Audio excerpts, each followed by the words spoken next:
वहीं दूसरी तरफ चाहत नीव को अपनी स्कूटी पर बिठाए राम झूले की तरफ जा रही थी। चाहत ने स्कूटी चलाते हुए ही अपने पीछे बैठे नीव से पूछा, वो सब कहाँ हैं अभी? नीव ने जल्दी से कहा, दीदी वो सभी झूले के दूसरे छोर पर हैं। नीव का जवाब सुनते ही चाहत ने स्कूटी की स्पीड बढ़ा दी। थोड़ी देर बाद चाहत की स्कूटी झूले पर से होते हुए जा रही थी। जब चाहत वहां पहुंची जहां नीव ने उसे बताया था, तब उसने दूर से ही देखा उसकी दोस्त ज्योति वहां खड़ी रो रही थी। जब चाहत वहां पहुंची और उसके चारों ओर 3 से 4 लड़के चक्कर लगा रहे थे, चाहत ने अपने पीछे बैठे नीव से कहा, नीव तुझे पता है ना, नट्टू भैया की दुकान में मेरा कुछ पूजा का सामान पड़ा है। चाहत की बात सुनते ही नीव मुस्कुराते हुए बोला, जी दीदी अच्छे से पता है, तो बताइए उन दोनों में से क्या लाऊं? चाहत ने ज्योति और उन सभी लोगों से थोड़ी दूरी में स्कूटी रोकी और स्कूटी से उतरते हुए मुस्कुराकर नीव से बोली, एक काम कर, दोनों ही ले आ, क्या पता आज दोनों का ही यूज हो जाए। काफी दिनों से दोनों को अच्छे से यूज नहीं किया है ना। नीव भी स्कूटी से उतरते हुए मुस्कुराकर बोला, ठीक है दीदी, जब तक आप उन छछूंदरों से फेस टू फेस टॉक करती हैं, तब तक मैं आपके लिए आपका पूजा वाला सामान लेकर आता हूँ, क्योंकि मुझे पता है ये सब आपके हाथों से खुद की आरती उतरवा के ही मानेंगे। नीव की बात सुनकर चाहत मुस्कुरा दी और उसने नीव को हाँ में सर हिलाकर जवाब दिया। फिर नीव वहाँ से दौड़कर नट्टू भैया की दुकान की तरफ चला गया और चाहत ज्योति, बबलू और बबलू के दोस्तों की तरफ जाने लगी। वहीं बबलू और उसके दोस्त ज्योति के चारों ओर गोल गोल घूम रहे थे। ज्योति डरी सहमी सी बबलू और उसके दोस्तों से बोली, प्लीज मुझे जाने दो। बबलू ने एक तेज ठाके वाली हंसी हंसते हुए ज्योति से कहा, का हुआ जाने मन, आज इतनी डरी सहमी बेचारी सी शक्ल बनाए काहे खड़ी हो, और हम तुमको ऐसे कैसे जाने देवे? उस दिन तो हमार होने वाली भौजाई के साथ इतना अकड़ कर खड़ी थी, हमार बड़के भैया के सामने। तुमरी और हमार होने वाली भौजाई की वजह से हमार बड़के भैया जेल में हैं। तुम ही थी ना जो उस दिन बड़े ही मजे से वीडियो पे वीडियो बनाने जा रही थी। तो अब बनाओ हमार वीडियो, हम खड़े हैं तुम्हारे सामने, बिल्कुल चोचक कपड़ा वपड़ा पहने। बबलू की बात सुनकर उसके तीनों दोस्त ठाका मारकर हंसने लगे। तभी बबलू का एक दोस्त बोला, भैया जी हमको ना इनके साथ सिर्फ एक सेल्फी ही खिंचवानी है, हमको वीडियो नहीं खिंचवानी है, उसमें हम बहुत ही गंदे दिखते हैं। तभी बबलू हंसते हुए अपने दोस्त को फटकारते हुए बोला, चल हट किसनवा, तुमको तो कुछ नहीं आता। अरे वीडियो खिंचवाते थोड़ी है, वो तो सूट होता है, और सेल्फी खिंचवाना कौन कहता है बे? क्लिक बोल के क्लिक। कभी स्कूल और कॉलेज में नहीं गए हो का तुम साले? अगर हमरी होने वाली भौजाई अभी यहाँ होती ना, तो तुमको अभी एक झाप देकर कहीं किसी कोने में सटाई देती और तुम्हारे दिमाग के अंदर भरती सारी डिक्शनरी की बढ़िया तरीके से सुधार देती। और बबुआ क्या कहे तुम वीडियो में बहुत ही गंदे दिखते हो। बबलू की बात सुनकर किशन ने हाँ में सर हिला दिया। तभी बबलू किशन के पास जाकर उसके सर पर चपत लगाते हुए बोला, अबे साले, जैसी तुम्हारी शकल होगी वैसी ही कैमरे में दिखेगी ना बे। अपने आप को का हीरो समझे हो तुम? ई ऋषिकेश और बनारस का हीरो एक ही है, और वो है हमरे बड़के भैया जी, समझे कि नहीं? बबलू की बात सुनकर किशन ने फिर से हाँ में सर हिला दिया। तभी उन सभी को किसी की आवाज सुनाई दी। आवाज सुनकर सभी ने उस ओर देखा। बबलू और उसके दोस्त भी बड़े अकड़ में पीछे मुड़कर उस आवाज की तरफ देखने लगे। उन सभी के सामने चाहत खड़ी थी, जो अपनी कमर पर क्रॉस दुपट्टा बांधे और अपनी दोनों हाथों की उंगलियों को आपस में उलझाकर कटके निकालते हुए बबलू और उसके दोस्तों को ही देख रही थी। चाहत बबलू की तरफ जाते हुए उससे बड़े ही तेवर के साथ बोली, क्या बात है बबलू भैया, आप फिर से शुरू हो गए अपने बड़के भैया पुराण सुनाने? कितनी बार कहे हैं हम, बदतमीज और खूनी आदमी के गुणगान सुनने का यहाँ किसी को शौक नहीं है, लेकिन आप और आपके बड़के भैया अव्वल दर्जे के बेशरम जो ठहरे, जो बार बार मुंह उठाकर बनारस से ऋषिकेश आ जाते हैं और एक दूसरे के बेशर्मी वाले किस्से ढोल और नगाड़ों के साथ सुना सुनाकर यहाँ के भोले भोले लोगों का दिमाग खराब कर देते हैं। वैसे आपके बड़के भैया जब से जेल गए हैं, तब से आप कुछ ज्यादा ही ऋषिकेश में नहीं पड़े रहते हैं? कहीं आपके बड़के भैया के पापों के कारण आपको बनारस निकाला तो नहीं दे दिया गया है? चाहत के मुंह से अपने और अपने बड़े भाई की बेइज्जती भरी बातें सुनकर बबलू का गुस्से से खून तो बहुत उबाल मार रहा था, लेकिन फिर भी उसने अपना गुस्सा अपने चेहरे पर दिखने नहीं दिया। बबलू नकली मुस्कुराहट अपने होठों पर बिखेरे चाहत के पास जाते हुए बोला, भौजाई, हम अच्छे से जानते थे कि आप यहाँ हमसे मिलने यानी आपके फ्यूचर देवर से मिलने जरूर आएंगे। वैसे ये बहुत गलत बात है भौजाई, आप अपने होने वाले पति और देवर के बारे में ऐसा कैसे बोल सकती हैं, वो भी सबके सामने। बबलू आगे अपनी बात कहता उससे पहले ही चाहत उसकी बात बीच में काटते हुए बोली, अरे चलो ठीक है, नहीं बोलती मैं। एक काम करती हूँ, तुम्हारे और तुम्हारे बड़े भाई के खिलाफ जो मेरे पास सबूत है, जो मैंने कब से संभाल कर रखे हैं, उन्हें मैं न्यूज़पेपर में छपवा देती हूँ और सोशल मीडिया पर वायरल कर देती हूँ। और मेरा ब्लॉग भी है अलग से, कहो तो मैं उस पर भी अपलोड कर दूं, वैसे भी मेरे बहुत फॉलोअर्स हैं। चाहत की इस बात पर बबलू अपना गुस्सा छुपा नहीं पाया और चाहत पर लगभग चिल्लाते हुए बोला, इस बार नहीं, अगर इस बार तुम्हारी वजह से हमरे बड़के भैया को कोई और प्रॉब्लम हुई तो हम भूल जाएंगे कि हमरे बड़के भैया तुमसे मोहब्बत करते हैं। भौजी, चुपचाप हमको वो सब सबूत लौटा दो और हमरे बड़के भैया के खिलाफ तुम जो बयान दी थी वो वापस ले लो, वरना इस बार तुम्हारी ये दोस्त नहीं होगी हमारे कब्जे में, बल्कि तुम्हारी प्यारी बहन तन्वी होगी।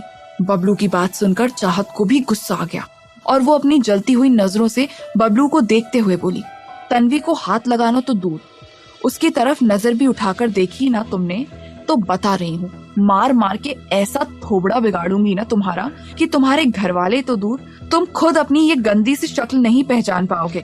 चाहत की बात सुनकर बबलू इतना भड़क गया कि उसने पीछे मुड़कर अपने तीनों दोस्तों को ज्योति को उठाकर ले जाने का ऑर्डर दिया। बबलू का ऑर्डर मिलते ही वो तीनों ज्योति के पास जाने लगे। ज्योति उन सभी को अपनी तरफ आते देख घबरा गई और डर के मारे उसने अपनी दोनों आंखें कसकर बंद कर ली।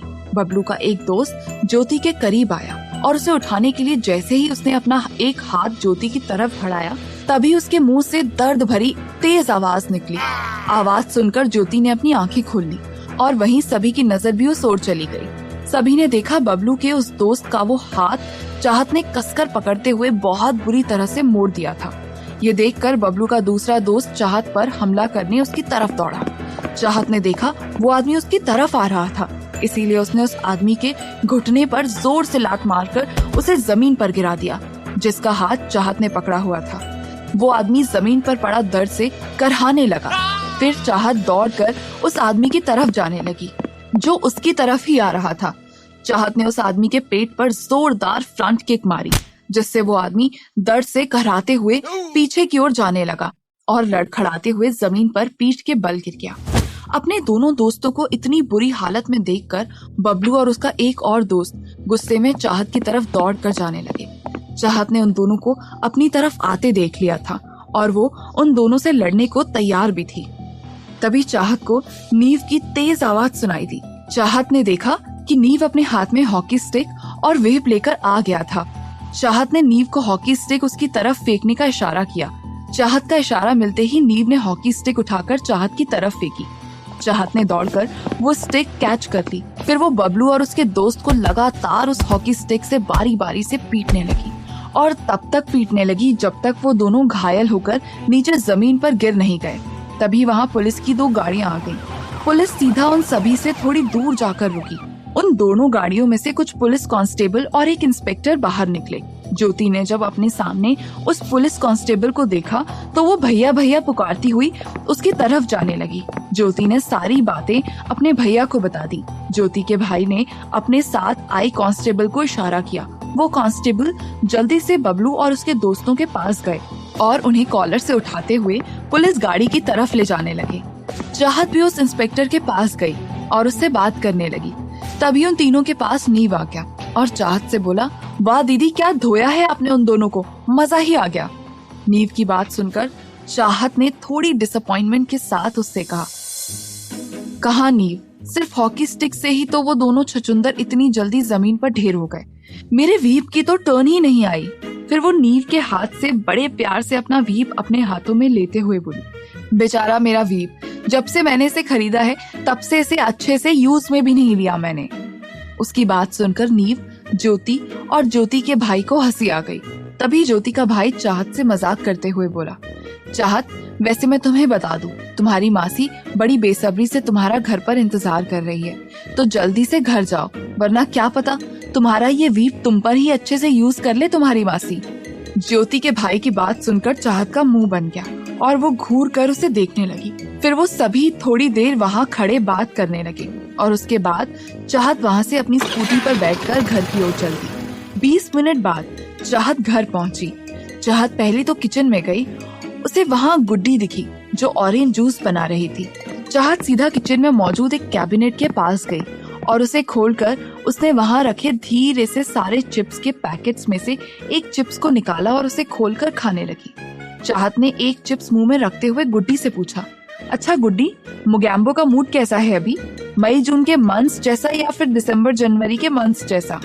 चाहत की बात गुड्डी को समझ नहीं आई और वो सवालिया नजरों से चाहत को देखते हुए उससे बोली, आप क्या कह रहे हो दीदी? मुझे कुछ समझ नहीं आ रहा। और ये मोगैम्बो कौन है? मैंने तो नहीं देखा इन्हें यहाँ अभी तक। गुड्डी की बात सुनकर चाहत जोर जोर से हंसने लगी और प्यार से उसकी थोड़ी को पकड़ते हुए उससे बोली, हाय मेरी भोली गुड्डी, तू कितनी भोली है, तू अभी तक मोगैम्बो को नहीं पहचान पाई। चल छोड़, ये चिप्स खा, उसके बाद मैं तुझे बताती हूँ कि मोगैम्बो कौन है। इतना कहकर चाहत ने अपने हाथ में पकड़े चिप्स के पैकेट में से एक छोटा सा चिप्स का टुकड़ा निकाला और बिना गुड्डी की मर्जी पूछे गुड्डी के मुंह में डाल दिया। तभी चाहत गुड्डी से बोली, मोगैम्बो यहाँ सिर्फ एक ही है और वो है मेरी मासी, समझी तू? चाहत की बात सुनकर गुड्डी थोड़ी नाराजगी भरे लहजे से बोली, क्या दीदी, शुचिता आंटी कितनी तो स्वीट है और अच्छी भी, और आप उन्हें ऐसे क्यों कह रही हैं? पता भी है आपको, उन्हें आपकी कब से टेंशन हो रही थी। घर पर सभी ने लंच कर लिया है सिवाय उनके। वो कब से आपका इंतजार कर रहे हैं और आपके लिए परेशान हो रही हैं। गुड्डी की बात सुनकर चाहत ने एक गहरी सांस ली और गुड्डी से बोली, वैसे मैं अभी तुझसे इस बात पर और बहस कर सकती थी, लेकिन तूने जब मुझे ये बताया कि मासी ने अभी तक कुछ नहीं खाया है, उसके लिए मैं ये टॉपिक अभी के लिए बंद कर रही हूँ। चल मैं जाती हूँ मेरी प्यारी मासी को मनाने, ताकि वो कुछ खा लें, वरना उनका ब्लड प्रेशर बढ़ जाएगा। गुड्डी बोली, ठीक है दीदी, आप जाओ उन्हें मनाओ, तब तक मैं आप दोनों के लिए डाइनिंग टेबल पर खाना लगा देती हूँ। गुड्डी की बात सुनकर चाहत ने हाँ में सर हिला दिया और वो किचन से बाहर जाने के लिए दरवाजे की तरफ जाने लगी। उसे जाते देख गुड्डी खाना गर्म करने लग गई। तभी चाहत चलते चलते रुक गई और पीछे गुड्डी से बोली, गुड्डी। गुड्डी अपना काम करते हुए चाहत की तरफ बिना देखे बोली, जी दीदी। चाहत एक चिप्स का टुकड़ा अपने मुंह में डालकर खाते हुए बोली, देख तूने मेरे चिप्स खाए हैं ना, अब अगली बार तू मुझे बड़ा वाला पैकेट खरीद कर देगी। चाहत की ये बात सुनते ही गुड्डी की नजर चाहत पर चली गई और वो उसे हैरानी से देखते हुए बोली, लेकिन दीदी वो तो आपने मुझे खिलाया था, वो भी बिना मेरी मर्जी के, मुझे तो चिप्स पसंद ही नहीं है। गुड्डी की बात सुनकर चाहत अपनी दोनों आंखें बड़ी बड़ी करके गुड्डी को देखने लगी और ड्रामेटिक अंदाज में उससे बोली, गुड्डी तुझे चिप्स नहीं पसंद है? कैसी लड़की है तू, या लड़की ही नहीं है तू? चाहत की बात सुनते ही गुड्डी अपनी दोनों आंखें फैलाए चाहत को देखते हुए बोली, क्या बोल रही हो दीदी आप? उसकी बात सुनकर चाहत ने अपने दांतों के बीच जीभ दबा ली और अपनी बात पूरी करते हुए बोली, अरे मेरा मतलब कि तू एलियन तो नहीं है ना कहीं? अजीब है तू, तुझे चिप्स कैसे पसंद नहीं है? और अगर तुझे चिप्स पसंद नहीं थे तो मेरे चिप्स क्यों खाए? अब मुझे नहीं पता, मुझे नया पैकेट चाहिए। वैसे भी चाहत न किसी पर कोई कर्ज रखती है और न ही किसी से लेती है। इतना कहकर चाहत वहाँ से चली गई और वही गुड्डी हैरानी से उसकी बात सुनकर उसे जाते देख रही थी। चाहत सीधा लिविंग रूम की तरफ जाने लगी। चाहत जैसे ही लिविंग रूम में पहुंची, उसने देखा तन्वी और दादी सोफे पर बैठी थी और दादी अपने हाथों से तन्वी को फ्रूट्स खिला रही थी और वही उनसे थोड़ी दूर में निशांत सोफे पर बैठे अपने लैपटॉप पर कुछ काम कर रहा था। वही जब चाहत की नजर शुचिता जी पर गई तो उसने देखा शुचिता जी गुस्से में पूरे लिविंग रूम में इधर उधर घूमकर चक्कर लगाए जा रही थी।